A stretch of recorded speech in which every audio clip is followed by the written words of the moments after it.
Dan ya, alhamdulillah kita dapat juga film yang dimana film ini tuh dapat membuat kita meneteskan air mata dan dapat menjebol pertahanan dari si air mata pria sejati. Dan ditambah lagi nih, ini adalah film pertama yang gua tonton di tahun 2026 ini. Dan apalagi nih kalau kalian tanya deh, film ini tuh adalah film yang berasal dari Netflix. Kalian mau tau nggak apa nama filmnya?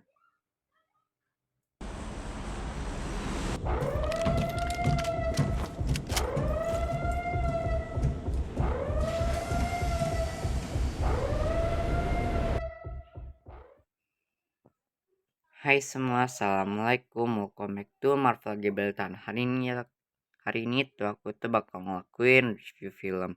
Ya alhamdulillah aku kembali juga ke segmen ini yang dimana terakhir aku itu buat segmen ranking film yang aku tunggu-tunggu di bukan tahun sih, ya tepatnya film yang terbaik di tahun 2025 kemarin. Ini mana nih kalau kalian nonton kan pasti bakal shock lah ya di top 2 dan top satunya. Nah apalagi nih kalau kalian tanya deh, nah hari ini Toko itu bakal ngelakuin review film yang dimana film ini tuh adalah film Indonesia pertama yang aku tonton di tahun ini. Tambah lagi nih kalau kalian tanya deh, film ini tuh berasal dari Netflix. Dan juga film ini tuh adalah film tentang anak-anak yatim yang dimana film ini tuh berjudul Surat untuk Masa Mudaku from Netflix. Ya, film Surat untuk Masa Mudaku ini tuh adalah film yang disutradarai oleh Om Sif M. Ya, Om Sim M ini, Sim F ini tuh waktu aku lihat track recordnya ini tuh, aku ini tuh nggak tahu siapa dia, dan dia ini tuh baru aja terkenal karena film Susi Susanti yang udah pernah rilis beberapa tahun yang lalu. Dan juga film ini tuh film ini tuh adalah film terbaru dari Netflix, dan juga film ini tuh adalah film yang mengangkat tentang persahabatan, keluarga, bahkan tentang masa muda. Ya mari kita ke sinopsisnya. Ya, film ini tuh berkisah tentang seorang pemuda sekaligus seorang ayah bernama Keves yang diperanin sama Om Fendi Chow. Nah, Om Fendi Chow ini tuh adalah seseorang yang terkenal karena dia ini tuh overprotective kepada anaknya yang bernama Abigail. Dan juga Keves ini tuh juga punya istri, tapi istrinya itu merasa risih kepada sikap Keves yang terlalu overprotective kepada si Abigail. Hingga pada akhirnya Abigail dibawa oleh istri dari Keves untuk pergi ke rumah ayah dari istrinya Keves, dan pada akhirnya Keves kini pun sendirian. Tapi di tengah itu dia tiba-tiba ditelepon oleh teman masa kecilnya yang bernama Sabrina yang diperanin sama Akila Herbie. Tepatnya Akila Herbie ini tuh berperan sebagai Sabrina kecil, dan Sabrina besar diperanin sama Tante Ruth Marini. Ya, mari kita lanjut. Nah, kita bakal mundur ke cerita sebelumnya. Yang dimana Kifes ini tuh adalah seorang pemuda berandal sekaligus biang kerok yang diperanin sama Om Milo Taslim. Yang dimana yang dimana yang dimana Kifes ini tuh nakal dan juga paling lusuh di panti. Dan tambah lagi nih kalau kalian tanya, Kifes ini tuh kehilangan adiknya karena sakit. Adiknya ini tuh bernama Angelina yang diperanin sama Kirtlin Thomas.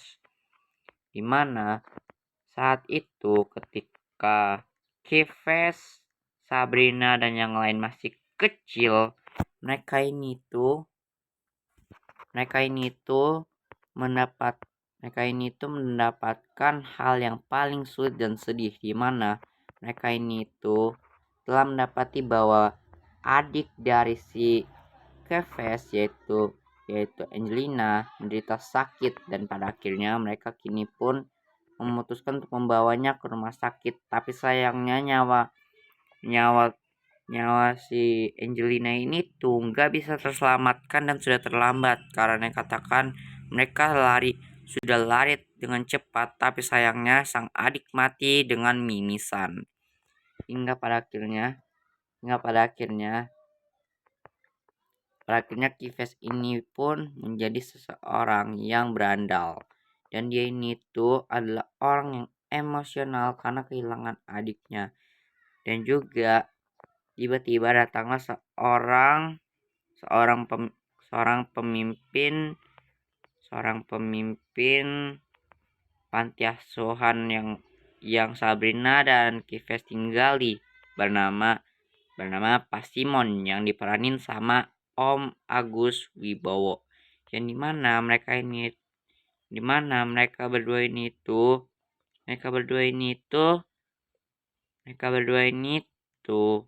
ada yang suka, ada yang enggak. Dimana Sabrina ini tuh menyukai menyukai Pasimon, karena Pasimon ini tuh adalah orang yang baik. Tapi bagi Keves tidak, katakan dia ini tuh menganggap Pasimon ini tuh adalah pencuri, ini mana dia ini tuh tidak suka pada Pasimon, karena katakan Pasimon ini tuh merupakan pencuri. Tapi sayangnya pada akhirnya si Sabrina dan Kives pada akhirnya bermusuhan. Juga Kives bekerja sama dengan teman-temannya untuk menjahili si Pak Pasimon agar dia tidak tahan untuk tinggal di panti yang mereka tinggali. Tapi itu semua, tapi Sabrina selalu saja membela si Pasimon yang untuk aja membuat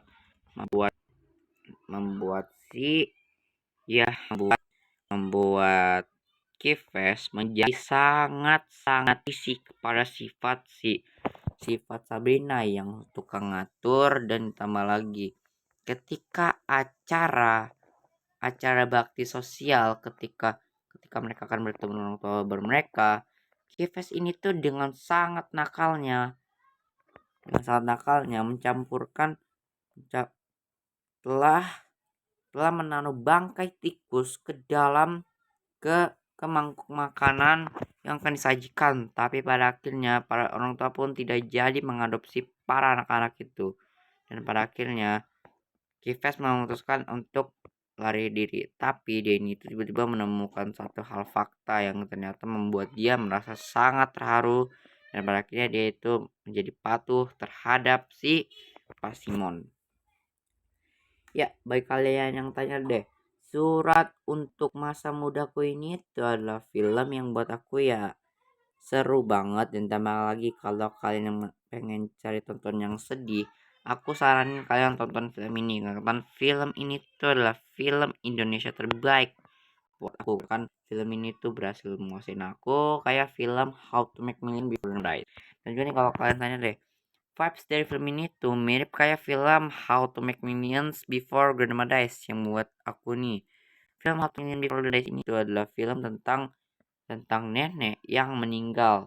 Nah, apalagi nih kalau kalian tanya deh, kalau Surat Untuk Masa Mudaku ini tuh kenapa sih? Ya buat aku ya film ini tuh mirip kayak film How to Make Millions Before Grandma Dies. Dan ditambah lagi nih kalau kalian tanya deh, nah ini kalau buat Surat Untuk Masa Mudaku ya ini sih bukan How to Make Million Before Grandma Dies sih, tapi mungkin how to make